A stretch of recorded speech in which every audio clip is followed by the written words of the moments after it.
Halo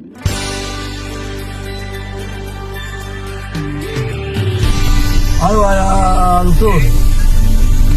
Ketika mula bertemu, terasa bagai telah lama bersua.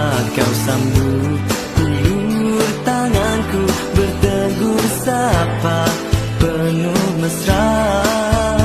Masa terus berlalu dan kita tetap seiringan berjalan menempuh.